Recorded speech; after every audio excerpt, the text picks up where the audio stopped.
Have you ever, really thought about why some people just seem to skyrocket to success? You know what I mean? Like, they have all this talent, they're working hard, they're driven, but they just haven't quite hit that breakthrough moment. Yeah.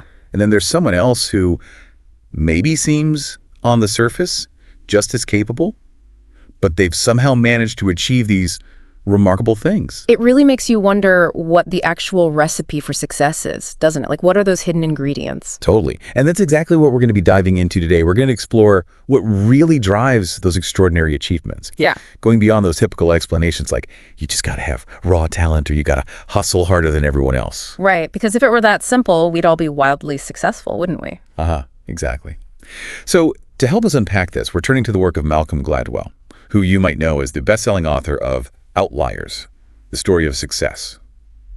He's kind of a master at looking at success and human behavior in these really insightful ways. He really has a knack for uncovering those overlooked factors that contribute to someone truly standing out from the crowd. Yeah, he digs into all this history and social dynamics, and you start to see these patterns emerge, these things that often get overlooked. Things that are maybe a little bit counterintuitive, too. For sure. So today, our mission is to unpack this mix of factors that Gladwell lays out. Things like how much practice actually matters, the impact of your cultural background, those subtle advantages that some people might have, and even the role of timing and opportunity. Because all of these things play a part, and sometimes a much bigger part than we might realize. Right. We want to give you a much deeper perspective on how success really happens, and hopefully it'll give you some things to think about in your own life. Absolutely. Maybe you'll even start to see things a bit differently, like recognize those hidden factors that might be at play. Okay, so let's start by tackling this whole idea of the self-made individual. You know, that classic story. Someone comes from nothing, they blew themselves up by their bootstraps, and they achieve incredible things. That classic rags to riches narrative. Right. But Gladwell, he kind of throws a wrench in that narrative, doesn't he? He suggests that it's rarely that simple, that there are all these external forces at play that we often don't even acknowledge. It's like we're so focused on celebrating individual achievement that we forget to zoom out and look at the context, the environment in which that success occurred. Exactly. So he's basically saying that luck, timing, opportunity, these things play a much bigger role than we might initially think. It's not just about sheer willpower. And that's not to diminish individual effort, but it's acknowledging that there's often a confluence of factors that contribute to someone reaching those extraordinary heights. It's like you see someone at the top of their field and you automatically think, wow, they must be so incredibly talented and hardworking. Yeah. Which they probably are. Yeah. But Gladwell's saying, hold on a second. Let's look at their journey, their backstory. Were there key moments, maybe even random events, that help propel them forward? Right, because often there's a lot more to the story than meets the eye. It's like, what were the circumstances that allowed them to seize those opportunities? Were there people who opened doors for them, mentors who guided them along the way? It's about acknowledging those less visible factors that contribute to success. And speaking of those less visible factors, let's talk about the 10,000-hour rule, which Gladwell really popularized. This idea that it takes roughly 10,000 hours of practice to become a master at something. Yeah, that magic number that everyone seems to be chasing. Right. Like if you just put in the time, you can achieve anything. But where did that idea even come from? Well, it's actually based on some pretty fascinating research by psychologist K. Anders Ericsson. He was studying musicians at Berlin's Academy of Music Violinists, to be specific. Oh, interesting. So it was all about music at first. Yeah. And what he found was that the top violinists, those who were considered the best of the best, had all accumulated around 10,000 hours of practice by the age of 20. The next level down, those who were still very good but not quite at the top tier, had practiced for about 8,000 hours. And then the least accomplished group had only practiced for around 4,000 hours.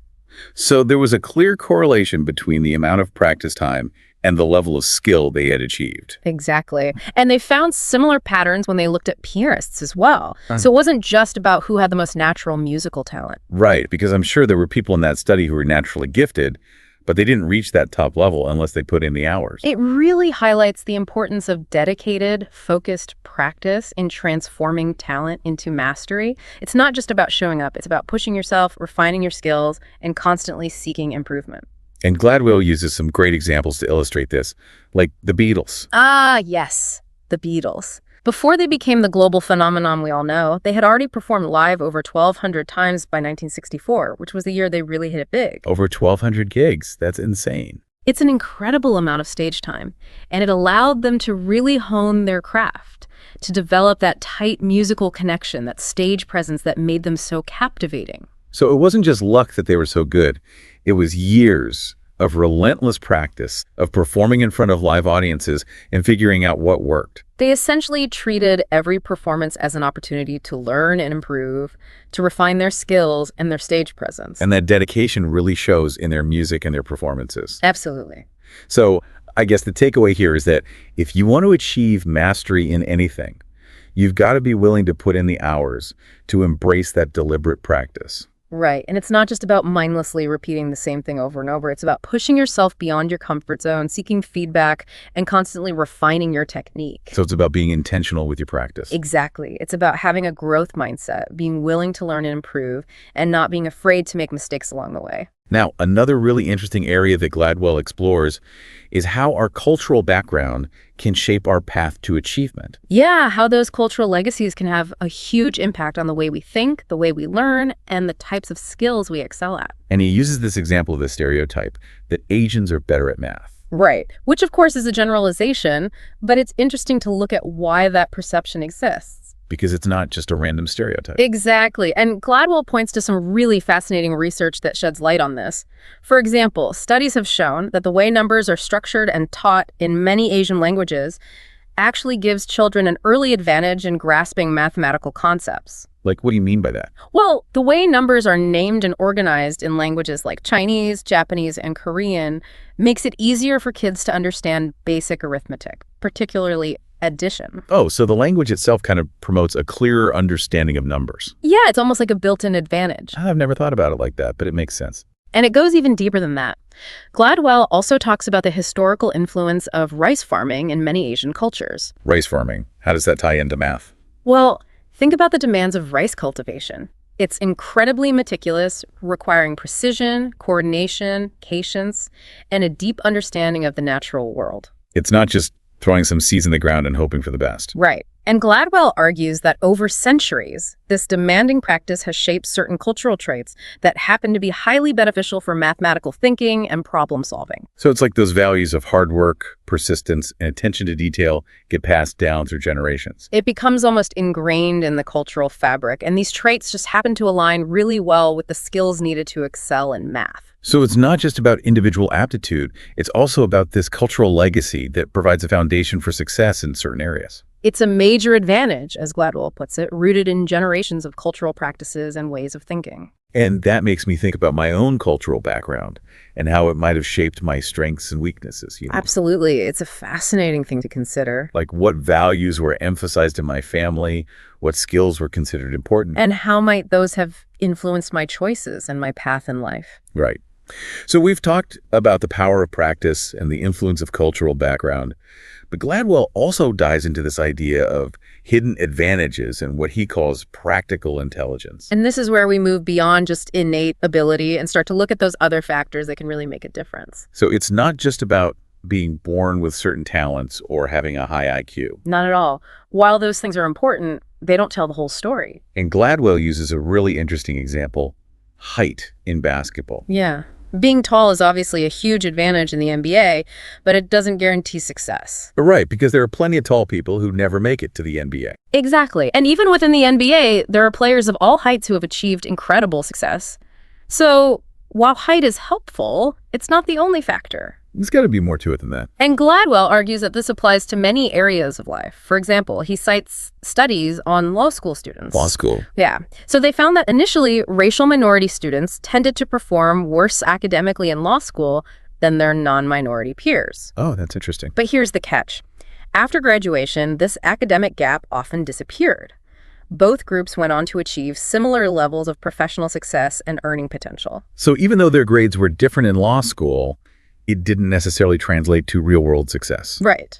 And this suggests that there are other factors at play beyond just academic performance that contribute to thriving in the legal field. And these are the skills that Gladwell refers to as practical intelligence. Exactly. It's about having that street smarts, those social skills, the ability to navigate complex situations, to understand unspoken rules, and to build relationships. Like, it's about knowing how to work the system, how to communicate effectively, and how to get things done. Right. And these skills are often developed through upbringing, family dynamics, and life experiences. So it's not just about what you learn in school, but also about what you learn outside of the classroom. And these skills can be incredibly valuable in achieving success across many different domains. So having a high IQ is great, but it's not the only thing that matters. Absolutely. And in fact, research has shown that once your IQ reaches a certain point, having an even significantly higher IQ doesn't necessarily lead to proportionally greater real-world success. So there's a point of diminishing returns with IQ. Yeah, kind of. And other factors like creativity, imagination, and emotional intelligence become more important for achieving those really exceptional things. So it's not just about being book smart, it's about being life smart. And this practical intelligence is often learned through observation, through trial and error, through interacting with different types of people. And I think it's often overlooked. Yeah, it's something that we don't necessarily talk about as much, but it can be incredibly powerful. Now, another crucial element that Gladwell emphasizes is the power of timing and opportunity. Right, because sometimes it's not just about how hard you work, but also about being in the right place at the right time. And he talks about how relative age can have a huge impact, particularly in youth sports. Yeah, this is really fascinating. Think about those youth sports leagues that have age cutoffs, often around January 1st. So like if you're born in January, you're grouped with kids who might have been born in December of the previous year. Exactly. And even though it's just a few months difference, it can make a big difference in terms of physical development at a young age. So those kids who are a little bit older within that age group awfully have an advantage. They might be bigger, stronger, more coordinated, and that can lead to them getting more attention from coaches, better training, and more opportunities to play. And that early advantage can snowball over time. Right. It's like a self-fulfilling prophecy. Because they're seen as more talented, they get more opportunities to develop their skills, and that can lead to even greater success down the road. So it's not necessarily that they're inherently more gifted, it's just that they got a head start because of when they were born. It really highlights how these seemingly arbitrary factors can have a huge impact on our lives. It makes you think about all the little things that might have shaped our own trajectories, doesn't it? Absolutely. Now, Gladwell also uses this example of the KPP schools to show how providing structured opportunities can really level the playing field. Yeah, the KPP schools are a fascinating case study in how we can create environments that foster success, even for students who might face significant disadvantages. So for those who don't know, KPP stands for the Knowledge is Power program, and there are these charter schools that often serve students from low-income communities. And what's really interesting is that they often achieve remarkable results, with their students going on to college at much higher rates than their peers from similar backgrounds. So what is it about the KPP model that's so effective? Well, they have a few key strategies. They often have longer school days, they place a strong emphasis on homework support, and they offer a wide range of extracurricular activities. So it's about providing more time and resources for learning. Exactly. And it's about creating a culture of high expectations and a supportive community. And by doing that, they're essentially leveling the playing field, giving those students the tools and the support they need to succeed. Right. They're creating opportunities that might not have existed otherwise. And that's a powerful example of how we can make a difference by intentionally structuring environments that foster success. It's not just about telling people to work harder. It's about creating systems that support their growth and development. So I think the big takeaway here is that success is a lot more complex than we often make it out to be. It's not just about individual talent and hard work, though those things are important. It's also about cultural influences, hidden advantages, timing, and opportunity. And it's about being able to recognize and seize those opportunities when they arise. And that's one of Gladwell's key points, right? That those who achieve exceptional success are often the ones who are able to leverage those circumstances to make the most of those lucky breaks. They're the ones who are prepared when that window of opportunity opens up. It's not just about working hard in a vacuum. It's about being strategically positioned and ready to capitalize on those moments. It's about being adaptable, resourceful, and maybe even a little bit lucky. So for you, the listener, I think the message here is to be aware of all these different factors that contribute to success. It's about recognizing the role of cultural background, hidden advantages, and timing, and maybe even thinking about how you can create your own opportunities. It's about being proactive, about putting yourself out there, and about being open to new possibilities. And it's about understanding that success is rarely a solo act. It's often the result of a complex interplay of factors. And I think that's a much more empowering perspective than simply believing that some people are just destined for greatness while others are not. It allows us to see that success is attainable for anyone who's willing to put in the work, to be aware of their surroundings, and to seize those opportunities when they come along. So as you go about your day, think about those hidden advantages that you might have. Think about your cultural background and how it might have shaped your strengths. And most importantly, think about how you can position yourself to take advantage of those opportunities that are out there. Because who knows, you might just be the next outlier.